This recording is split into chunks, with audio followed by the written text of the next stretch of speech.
And the Youth of Hutchinson, Kian Williams will introduce the newly formed Hutchinson Youth Commission to the community. The HYC is less than a year old and seeks to find, report, and solve issues affecting our community's youth.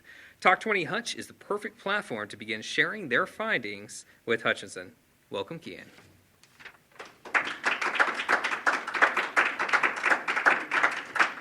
So a bit about me as we begin. My name is Kian Williams. I'm a senior at Hutchinson High School.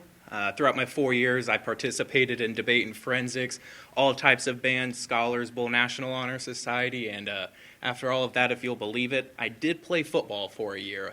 But what I'm most proud of is a project that we started about a year ago, the Hutchinson Youth Commission. This was founded by myself, Mayor Steve Garza, former Human Relations Officer DeJada Moore, and an amazing government teacher at Hutchinson High School, Glenna Burden.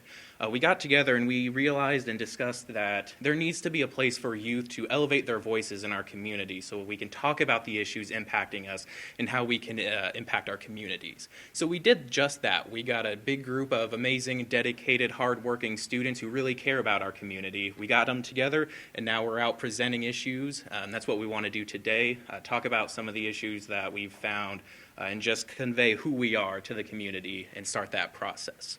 So one of the biggest issues and obvious issues affecting our community that impact our youth is schooling. So it's obvious that students in Hutchinson aren't here by their own choice, but rather because their parents decided to move here or live here. This means that after 4 years, these students are going to leave and go off to college. And that is something that we need. We need kids to go to school to get these business degrees, technical education, whatever they need to specialize and bring that knowledge back to our communities. It's a necessary evil. We need them to leave, but we need them to come back. And unfortunately, that's not what's happening. Hutchinson and Reno County's population has been declining, and so this brain drain is real. Students are taking their knowledge to metropolitan areas, and rapid urbanization in the nation is severely impacting our rural communities. And so what this means with regarding youth is that we need to set up programs to incentivize small businesses, programs to incentivize moving to smaller communities and starting new families. We can't continue to let urbanization bring desertion to our rural communities. We need them to thrive.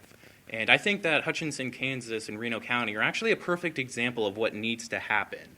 A perfect example of how bringing these incentives can truly help our communities. For example, our downtown areas used to look pretty drab, but in the past few years, they have seen amazing new businesses started by local Hutchinsonians, and there are even beautiful murals painted by local artists. When driving down Main Street, it's beautiful. During the holiday season, even more spectacular. This is a perfect example of how organizations like the Hutchinson Chamber, Reno County Chamber of Commerce, and the related organizations can truly use incentivization programs to bring the youth back to Hutchinson, Reno County, and to start new businesses and really bring new growth to our community. Now, on a more personal level, there are issues impacting the youth of America. Unfortunately, I had to use a stock photo here because none of our members were willing to buy and use drugs for this presentation. So you win some, you lose some. But this is a problem affecting all of America of drug abuse. And the issue is of why it's consistent and can never seem to go away is that we treat drug abuse like it's a crime epidemic, the war on drugs. The DARE program has actually proven that when they go to communities to speak about the negative impacts of drug abuse actually skyrockets in those communities. And so why is that? The war on drugs doesn't stop anything. It sends drug users to prison, but they come back and start using again. So we need to start treating drug abuse like a health epidemic. We need to start getting rid of the addiction itself so we can lower drug abuse. Now, what does this mean for the Hutchinson Youth Commission? It's all about taking decades-old problems and applying a new perspective to it to understand how we can start solving issues. And what I want to spend the rest of my time on today is talking about community engagement. When you want people to move to your community or come back to your community, you want to have a safe place for them to start a family. And that all really comes together when you have a tight-knit community, neighborly neighbors. We here in Hutchinson actually have a lot of neighborhoods really starting to come together with their block parties. And this starts in 3 levels. First, you have your local level. Hutchinson is celebrating its sesquicentennial, 150 years in the state of Kansas Incorporated, so we need to start celebrating. We're hoping to have a big celebration in August of this year. We don't know how that's going to take place due to COVID-19, but we still want to have that big celebration, and we hope that you all can participate with us. That goes all the way up to the national level as well, right? You need to be proud to be an American. Understand the advantages and the opportunities that you have. Understand that how lucky we are to be Americans and what that can do for us. And providing those opportunities to others who may not have them as well. That's what it means to be an American. And lastly, it's also on the state level. Go Kansas Day, right? It's January 29th. Hoorah! What better day to have a Talk20 Hutch than on Kansas Day?